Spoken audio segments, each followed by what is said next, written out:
aware that this is a test that you have to take. So I'm going to share my screen. We'll get started. Please feel free to post questions in the chat, and I will absolutely stop and answer those if I can.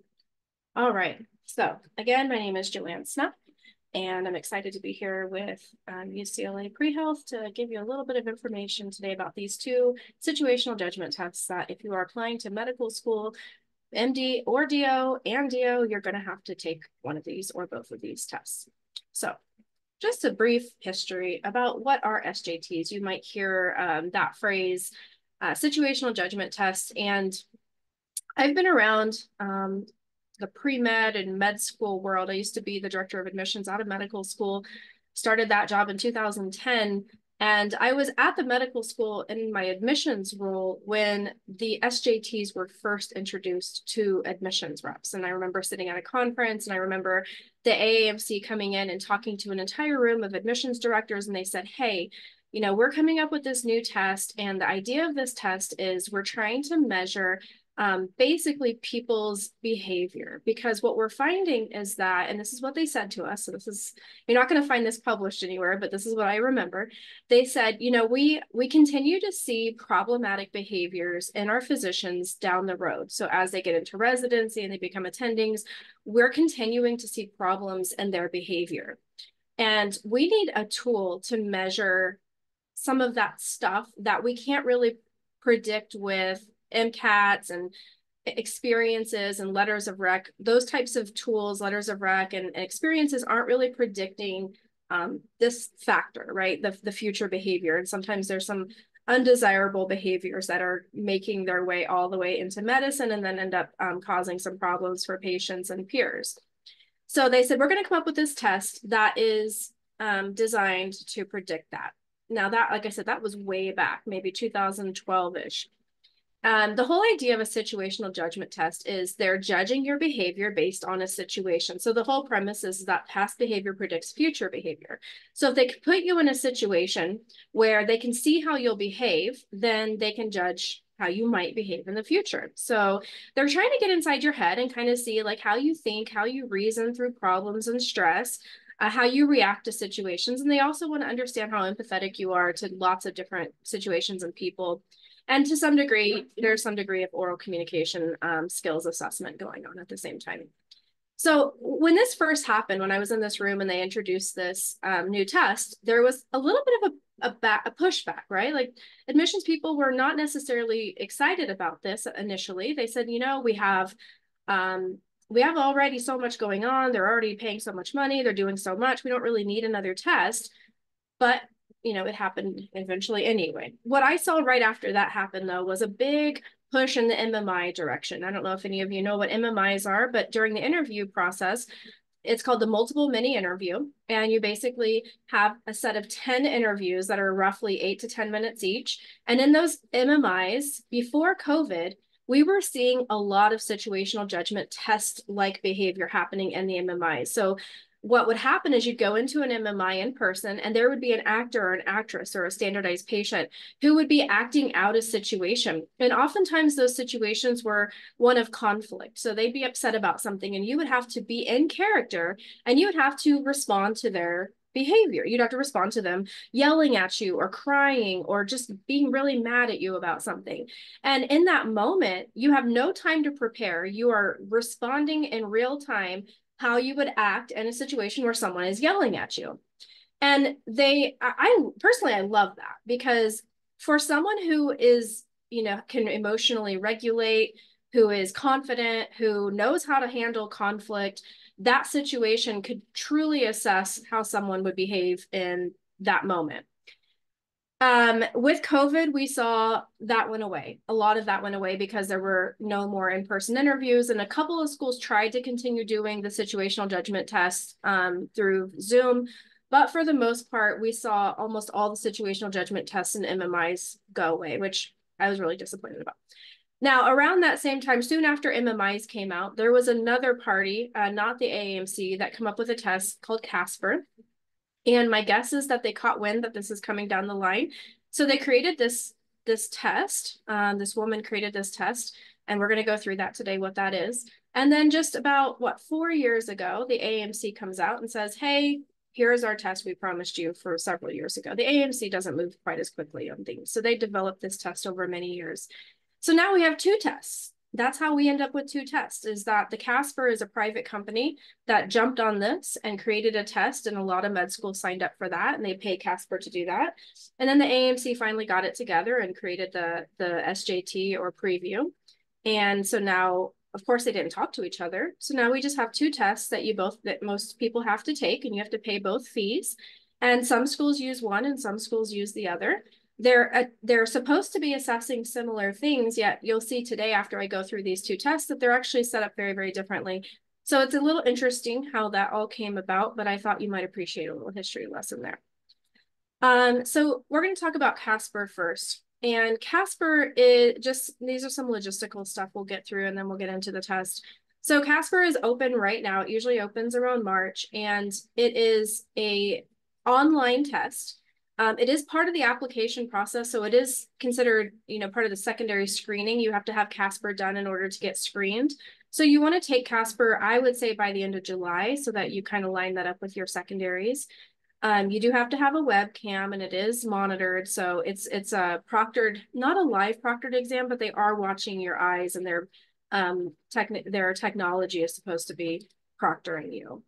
Not every school uses Casper, and what I saw this year was there was a big decrease in the number of schools using Casper. So go onto the Acuity website. You can just Google Casper and Acuity, and you'll find a list. You can create an account, and you'll see the schools that are using Casper. It's both MD and DO schools using Casper. But if you don't find that any school you're planning to apply to uses it, you don't have to take it. You only take it if any of the schools you want to apply to are using it. It does cost money. It doesn't cost a lot of money, but it's still annoying that you have to pay something to take it. And only the schools that use Casper will get your results. And you indicate which schools. You can add in 7 schools. You don't have to add all 7 schools when you register. If you want to go back in later and add different or more schools, you can definitely do that. If you got accommodations on the MCAT, you can ask for accommodations on this as well. You get your scores back in quartiles. So you're not going to see your exact score. You're not going to see what you missed. You're going to have a 1st through 4th quartile, 4th being the highest. And the quartile rankings are based on the people who took the test on the same day and time that you took the test. So it's not overall test takers. It's just the people in your small group. You can only use Casper results 1 time. So if you have to reapply, you have to retake Casper, and you can't retake Casper in the same year. So whatever your score is, it is what it is. Now, I'm going to go on record saying this because I'm being recorded, and I'm okay with that. This is not a really serious test. Like, you need to prepare for it in the sense that you need to get your hands on some practice questions. We'll go through one today. You need to be aware of what the test is. You need to think about what you're going to have to do, and I'll give you some tips later, but this is not like the MCAT. This is not a test you're going to spend months preparing for. I would even argue you wouldn't spend weeks preparing for this. I have seen so many applicants who scored in the bottom quartile still be very successful in the med school process. It didn't hold them back at all. Even getting interviews and acceptances at the schools that required Casper, despite having the bottom quartile score. So I have enough evidence from my own career to say that this test doesn't have a lot of predictive value when it comes to your success. I don't know what the schools are using it for, to be honest. I'm guessing they've done their own internal research to figure out what the correlations are between Casper scores and future outcomes. But at this point, I haven't seen any research on that. And I don't see that it's keeping people from being accepted. So truthfully, please don't stress over this. Like, do the best you can, but don't like panic, and don't spend money to get help on this. Like, you don't need to spend like any money for this. You just have to pay to take it, and that should be it. Okay, so there's 2 parts to this test. There's a written part, and then there's a video part. All together, it should take you a little over an hour. You get breaks. None of the scenarios are medical or clinical, so you don't need to have any previous knowledge to do this. You just need to answer the questions based on how you would imagine that you would behave in an exam, in the situation. And I'm going to pause someone asked a question. Is it irrational to only apply to schools that do not require Casper? Yeah, you absolutely can screen out schools that require Casper if you wish. It's gotten to the point where so few schools require it now that you can probably do that. If you only want to take preview, that's totally fine. Okay, so in both the written and the video portion, you're going to have a situation, and then you're going to have 3 questions that follow it, and then you'll have 5 minutes total to answer those 3 questions. And that's true for both the writing and the oral answer. So in the video based, you don't need to dress up. You don't need to be professional looking. You don't need a professional background. The schools are not seeing your answers to either of these. So the med schools don't get the raw data here. They're only getting a score that's scored by a third party. So don't stress about what you look like or anything like that. So you're going to sit in front of a camera, and there's going to be a scenario. Someone will come on a screen, and there'll be a little vignette. They'll describe the situation. And then you have, you're going to record yourself answering the follow-up questions. And for the written one, this is where I think it becomes a little tricky, because some people are super good typers, right? You can type 60 words a minute, and some people are kind of old school. I find younger people are like, click, click, click, not as good at typing. And if you're not a fast typer, you're clearly not going to be able to write as much in those 5 minutes. And so if that's something you worry about, not being a fast typer, then you might actually practice typing. Just, you could do this by pulling up some of the practice questions, setting a timer, and honestly, just practice typing out your answers under that time constraint to desensitize yourself to that time constraint, and also just get better at typing fast. But the good news about this typing test is that they're not grading you on anything related to your grammar, spelling, punctuation. Nothing like that is factored into the score. So if you are worried about your, anything like that, don't worry about that. That is not a factor. You should not waste any time going back in and editing your writing. What you should do is keep writing, because what they're trying to do is to see how you would reason through this problem. And the more you say about that, the more likely it is you're going to say some things that are correct. So they already have in their mind a list, like a checklist of things that you should say in terms of how to respond to this. Now, let's say you are kind of getting close to it, but you're not quite hitting what they're wanting you to say, but you keep going, right? You keep saying more things in that, let's say you have 45 seconds.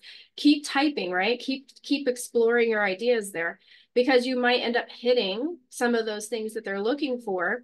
Now, they're not going to grade you on the fact that your paragraph is all over the place and not a structured essay. You don't need to have like an intro and a conclusion, nothing like that. You just need to write and say what you're thinking, basically. So if you waste time going back in and fixing it all, you're potentially wasting points, because you could be saying more things. And so apparently, there's very little transparency in terms of how this is graded. I don't know if Christina was there, but I sat through a presentation in Denver a couple of years ago where the person who created Casper got up on stage and went through in depth how they score these things. And what we ended up finding out was, they weren't willing to tell us too much about how that happened, how that is scored. And there was very, very little transparency. It seemed a little bit ambiguous and sometimes a little arbitrary.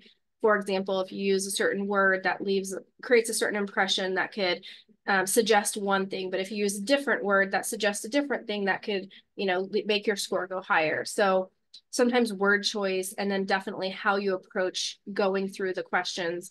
My applicants who have scored the highest have told me that what they did was they literally just like kind of brain dumped, and they really just walked through their brain, like however they were thinking, they literally just went on paper and just said everything they were thinking.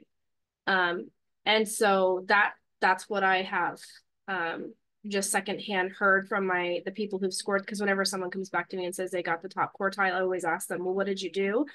And that's what they have consistently told me, is that they just brain dumped and just said as much as they could. And my guess is that they ended up saying enough of the right things that it got them the higher score.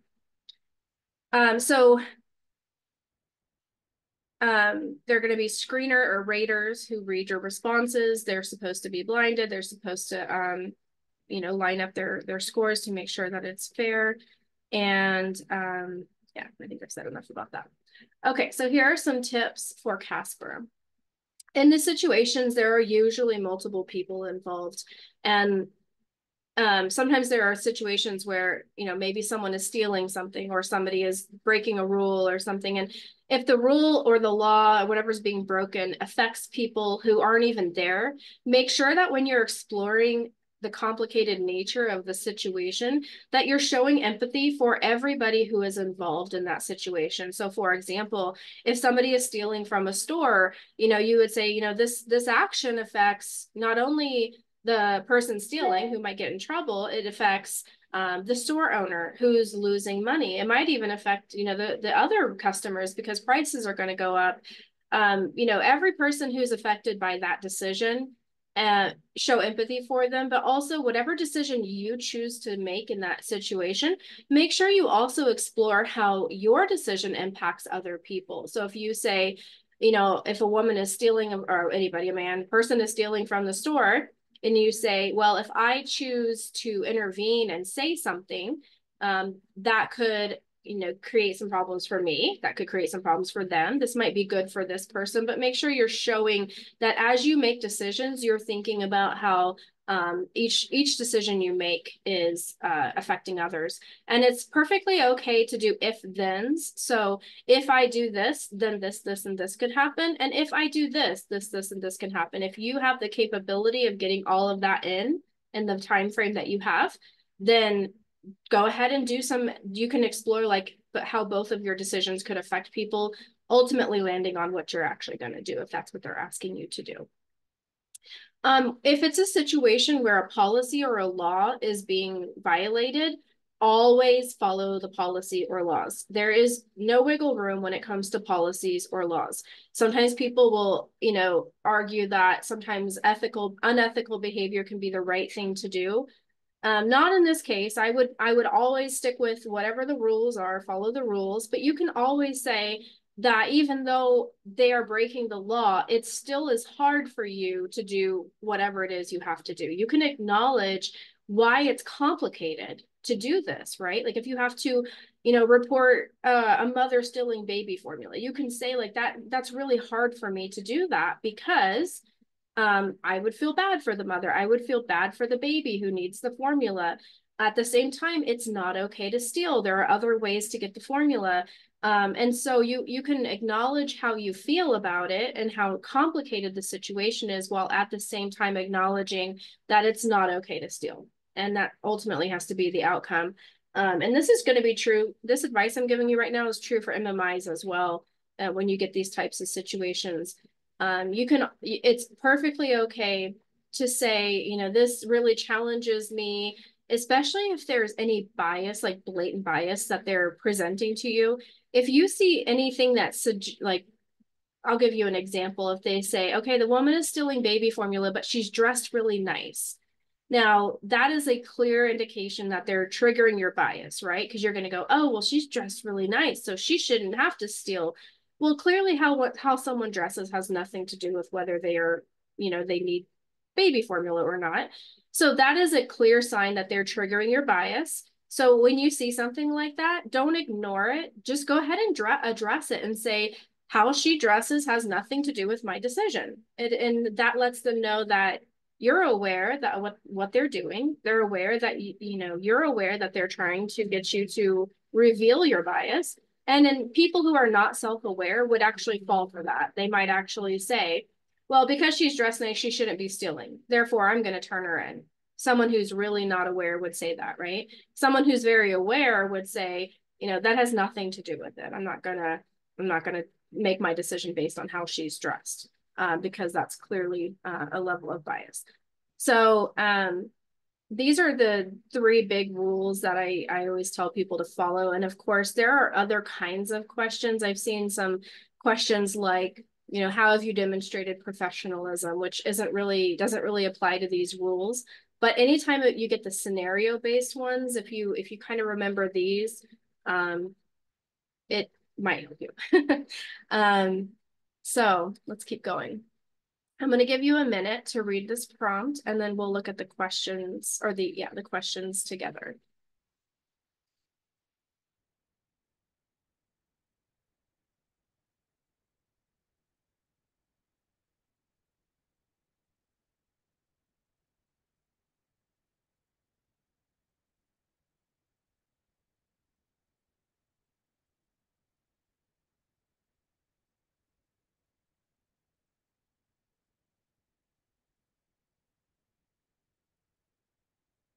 Okay, so the problem is, right, that there's a policy that she's not allowed to give a cash refund without a receipt.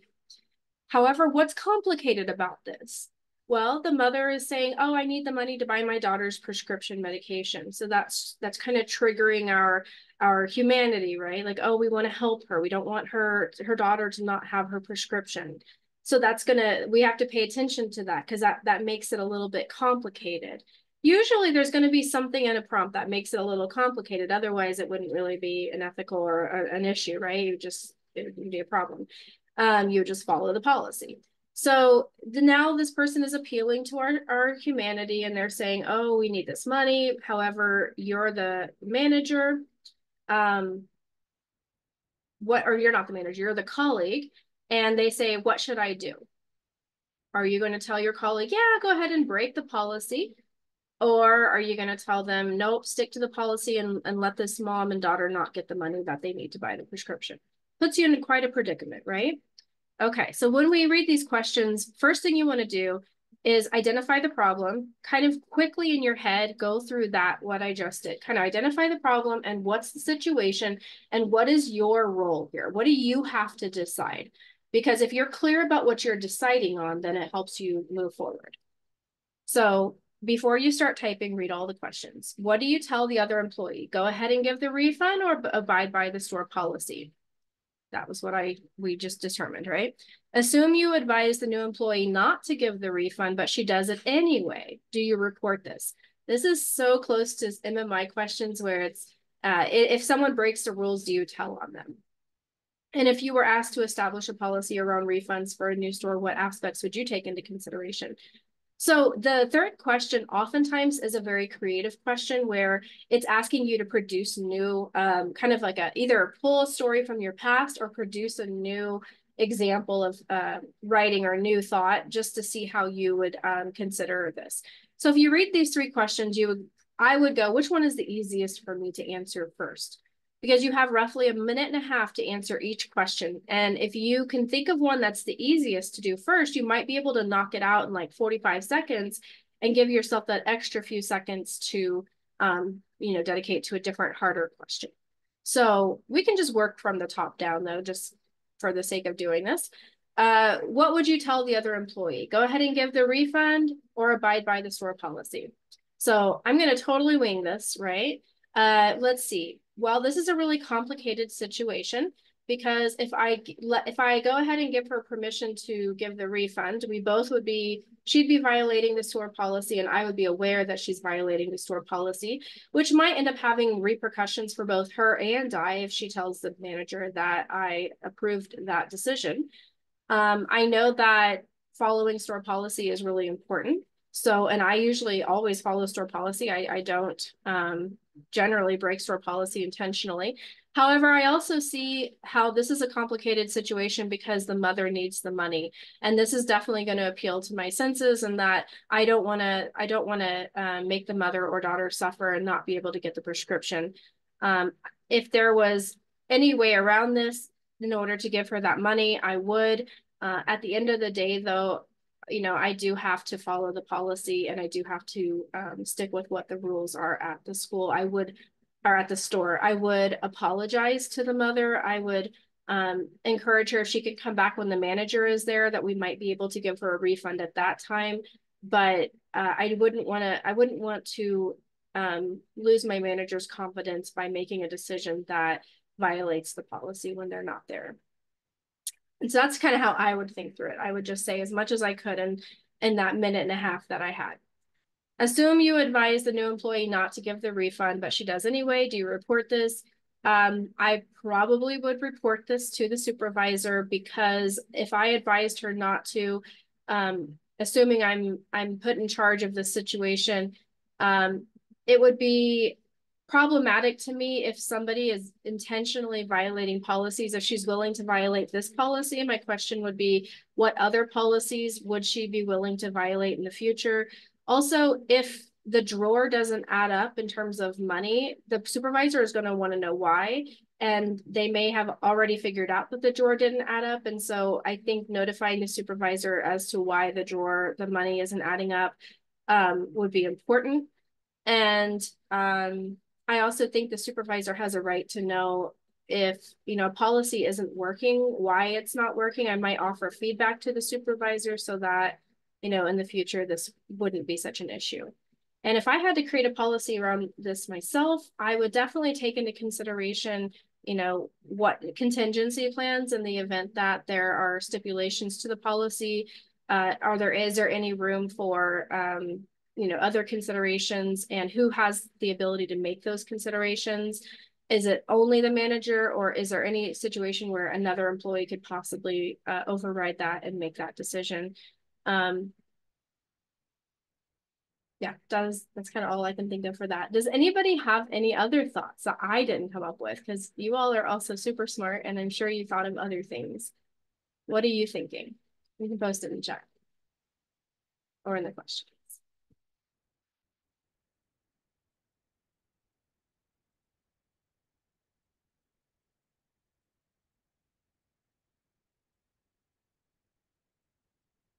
Nope. Okay, that's okay. We'll keep going. So a couple of other things that throw people off every time about Casper is that it actually has two other components in addition to the written and the recording. They're called Duet and Snapshot. And Duet is not used very often. Snapshot and Duet are not used very often, but it is possible that you may get a school that requires it, and then you'll have to do it. What Duet is, it's sort of like a, which one would you, which do you prefer? Do you prefer rural or urban schools? Do you prefer problem-based learning or lectures? Do you prefer this or that? And it requires you to pick one or the other. So most people hate this because they don't want to have to choose like which one they want. At this point, everyone's like, hey, I'll go almost anywhere, right? But here's the thing. If you only have one or two schools requiring this, then just know those schools really, really well. And then when you're answering those questions, obviously you're going to answer them to align with the school that you are, that's looking at this. You don't need to, worry about this if only a couple schools are looking at this. But I don't want you to be surprised when you see this, because it is out there, it is happening. And so if you happen to get a school that requires Duet, don't panic. Just learn everything you can about that school before you start. And then Snapshot is a little bit different. Snapshot is not similar to the other recording that you're going to do for Casper, where you're answering case-based questions. Snapshot is just like an interview. They're going to ask you 3 really basic questions, and you're recording yourself into the camera answering those questions, but they're going to the schools. So the schools don't see your other answers, but they do see this answer. So you do need to look decent, dress decent, have a decent background. You don't have to wear a suit or anything, but just, don't show up with your jammies on in your car or something. And you do want to answer the questions really professionally. And so how you are talking is going to matter. Like I said, the other one, the grammar doesn't matter. This one, they're watching it. So you want to be on your A game with your professionalism. And this is, again, not used widely, but it is used enough where I wanted to tell you about it. So you're not like, what the heck is this when it pops up? Okay, so that's all about Casper. The preview, I told you the history of preview. Here's a lot of text. I'm not going to read through all of this, but the big things about preview are on the preview website, when you register for it, there are 2 full 80-page documents that have 30 practice questions in them. And they don't just have the questions, they have the answers and explanations for why the answers are what they are. Very, very helpful. You should go through all those questions and read the explanations and see if you can identify some of the logic in the answers. Now, I'm going to be the first one to tell you, I've done a lot of these questions with people, and some of the logic is not consistent. So don't get too frustrated with that. It's 75 minutes. It is online. It is human proctored. So they are really picky about where your eyes are. You have to be looking at the camera the whole time. Some of my applicants have told me that they did something very slight and the proctor got onto them about it. So just a heads up about that. You can take preview more than once, and the scores do roll over to preview or to the next cycle. So if you end up not applying after taking preview, you didn't waste it. It will be used for the following year.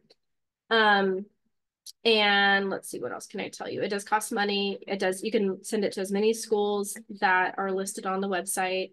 Mostly it's MD schools. There are, I think, 2 or 3 DO schools using this now. I've had a lot of people report technical difficulties. If it happens to you, don't panic. It's not personal. It wasn't just you. It's kind of a thing about preview. So I think they're still working out some of the kinks. It's been around for about 3 years now. But if it does happen, just report it as fast as you can and don't get too upset about it because they'll figure it out for you. You want to also take this test, I'd say by July if you can, just so you can get it out of the way.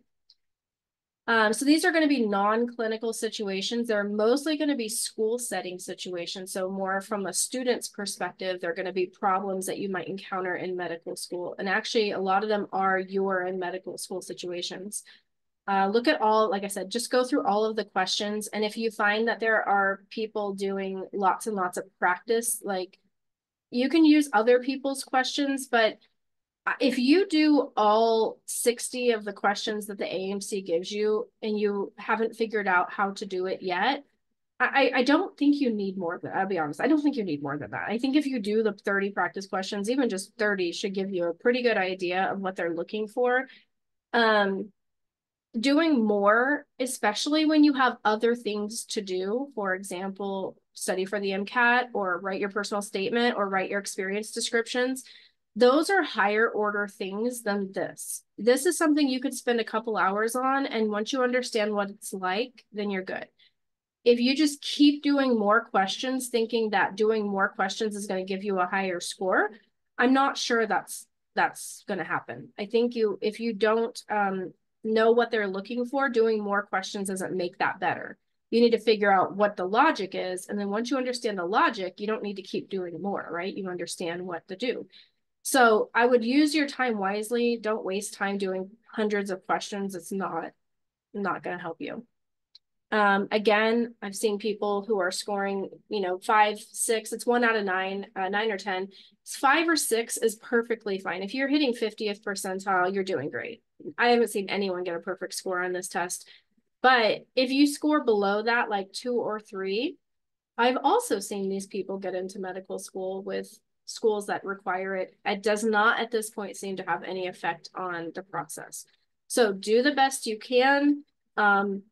Try not to feel any way about it when you get your score. If you did great, great. If you don't do great, I have had so many people tell me they did so much practice, they still didn't do great, and they still got into school. So you could spend all the time feeling bad about not doing great on it, or you just say it is what it is and move on.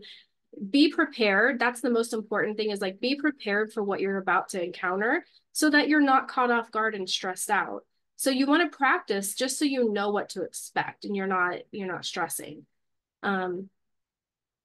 Here are some test dates when it opens and closes. Like I said, I would recommend trying to get a July before July if you can, but July date at the latest, just because that's when you're also doing your secondaries and you want to get those all done around the same time so that your application isn't delayed. This was the score distribution as of this last release. So you can see that most people are scoring in the 5, 6 range, and then hardly anyone is getting 9. I mean, I've not seen anybody get a 9. I think it's just really rare. But everyone I know is getting between a 4 and a 6, and it hasn't had any effect. So, and I have had some people who scored like 7, 8, but most of the people I work with are pretty normal people, and they're getting 5s and 6s. Okay, so let's take a look at one of these. You're pursuing a 2-week volunteer opportunity at a well-regarded local clinic. When you receive your course schedule, you realize the volunteer opportunity would conflict with your weekly required lab. This is the only time that the lab is offered this semester, so you are not able to make up the lab. Participation in the lab will count towards your grade. So after you're finished reading, stop and look at the prompt. What is this prompt stressing? What is repeated 3 times in this prompt? Let's see. This is the only time the lab is offered. That seems like the lab is important, right? You are not able to make up the lab. Okay, we get it. The lab is important. Participation in the lab will count towards your grade. Okay, they want you to go to this lab. So this is, imagine you're a medical school, right? From the medical school's point of view, what does the med school want you to do? Go to lab. Does it seem like they care about the volunteer opportunity? Not so much. Because also the big word here is required. This is a weekly required lab. So now let's think about this from the med school perspective. We know they want you to go to the lab. So we have 4 choices: very ineffective, ineffective, effective, and very effective. So very ineffective, and there's actually a key that I would recommend printing and just staring at, memorizing, so that you have it in your brain. So very ineffective would be, if you do this, it's actually going to cause additional problems. So doing this is going to make things worse. Ineffective is, this is not going to solve the problem, but it's not going to make it worse. It's just like not really addressing the issue. Effective is, it kind of helps, but it's not really addressing the heart of the problem. And very effective is, it's going to help you solve the problem. So skipping your lab for 2 weeks to attend the volunteer opportunity, is this going to cause additional problems for you? What do you all think? What would be your answer? You can think in your head. All right. Number 2, ask your lab instructor to identify a solution that will allow you to attend both. This is a trick question. I'm going to give you a hint here. Med schools do not want you to ask your faculty members to solve your problems for you. You are an adult learner. They expect you to solve your own problems. So when you ask your instructor to identify a solution for you, you have already been told that this is a required lab. There is no solution. They've already stated the policy. So what is your job now? Your job is to follow the policy, right? There's no wiggle room. They didn't leave any wiggle room in that question. So I know what I would pick. Stop pursuing the volunteer opportunity so that you can attend the required lab. It's required. They said required again.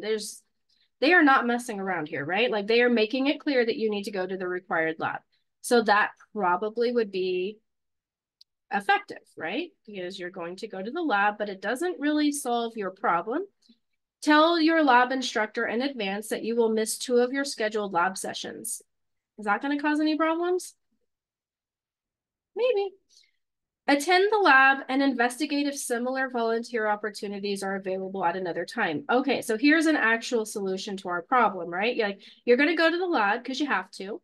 And you're also going to look for other things, which is taking care of your issue because you really want to volunteer in this type of opportunity. All right. Do you all have your answers? You know what you would say? Let's see. So here are the answers. So we remember that skipping the lab for 2 weeks was very ineffective. Telling your lab instructor that you're not coming to class or asking them to help you find a solution to your problem was ineffective. Going to class was effective. The last one, what did we say the last one was? Or the second to last one? Let's see, gotta go back. Oh, here we go, we'll just do this. Yeah, so the second to last one, telling your instructor that you're going to miss 2 is very ineffective. So look at 1 and 4. 1 and 4 are essentially the same. And if you can remember in preview that there are usually going to be 2 answers that are both equally wrong. And if you can find the pair of 2 outliers, those are both usually going to be very ineffective. So the bad options come in pairs usually. And then there's usually 2 good options. 1 is usually effective and 1 is very effective. And the very effective, again, you can remember because it's addressing the heart of the problem. The problem is you want to do both. And so look for the answer that has the problem solving. Not, the first one, the effective one, number 3, only takes care of half of your problem. You have to go to class, right? All right, so that's some of the logic here. Again, I will give you a couple more hints, but you're going to really need to go through these questions yourself. This is what it looks like when it gives you the rationale. But here's a couple other things to pay attention to. Again, they don't like you to tell people things. So if there is a situation where you are telling or asking someone to do something for you, that is almost always the wrong option. You do not tell people to do things. You ask them nicely, usually. So if there's anything like that, if you're doing anything that's going to insult people, usually that's the wrong answer. You're not trying to hurt anybody's feelings here. What else? Again, look at the prompt and say, is there a policy or a rule? So med schools love rule followers. You need to follow the rules. If there's any question about following the rules, always follow the rules. Trying to think of anything else. Those are the big ones. Follow the rules. Don't tell people what to do. Ask for them. Also, always try to help your peers and ask, try to solve the problem with your peers. They really want you to solve the problem together. Don't go rogue and just take off on your own. Always work with your peers to solve the problem. And always work with your peers before you go ask the faculty for help. They want you to figure it out before you ask them any questions. So if you can remember those things, then that will get you through a lot of the questions. But some of the questions, honestly, again, the logic doesn't always apply. So you may read one and it's like, well, I did the exact same thing from this question to this question, but it's different. For example, if they say, hey, you're having some trouble with your group member because, they don't want to study, go tell the professor is not the best option. But if your classmate is having a mental health crisis, what do they want you to do? First thing, tell your professor. So those two things seem like similar, meaning it's the same kind of situation. Your classmate's having a problem, but in one of them, they want you to solve it yourself. And the other one, they want you to tell them immediately. And the difference might be the degree of problem, right? Like this case, it's studying. In this case, it's a mental health crisis. In the mental health crisis, almost always they're going to want you to tell someone immediately. That's a little bit more urgent in their minds. So sometimes it's a matter of common sense, like using common sense to think about how you would normally go about this. Again, some people, this just clicks. Like this is how they actually act all the time, right? Like no, some people could never imagine skipping a lab session. Whereas we know there are some people out there, you might have friends like this, who will look for some way to get out of that lab because they want to go to the volunteer opportunity. And people like that, right?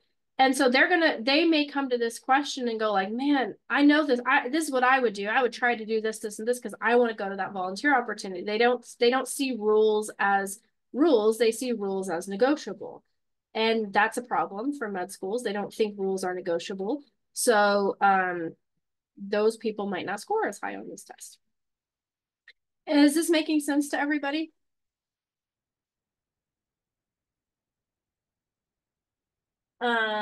Let's see. I see a question. Is it okay to take PREview or Casper after submitting the primary app? Will this delay verification? No. This has nothing to do with verification. This is not required for verification. This is not required at most schools. This is only a school-specific requirement. So this has nothing to do with verification.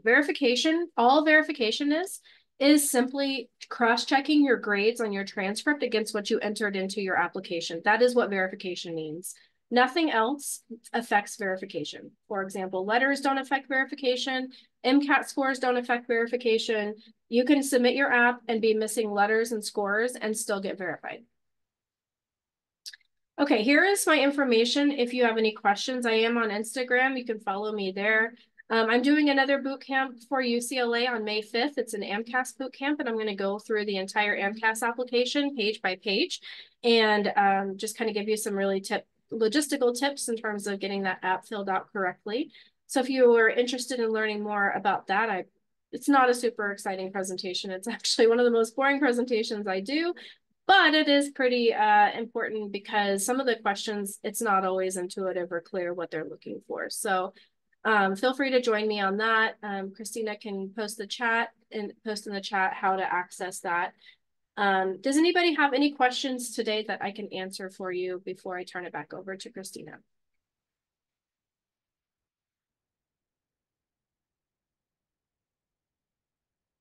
Okay. Was this helpful today? Did you have a better idea of how to approach these tests now?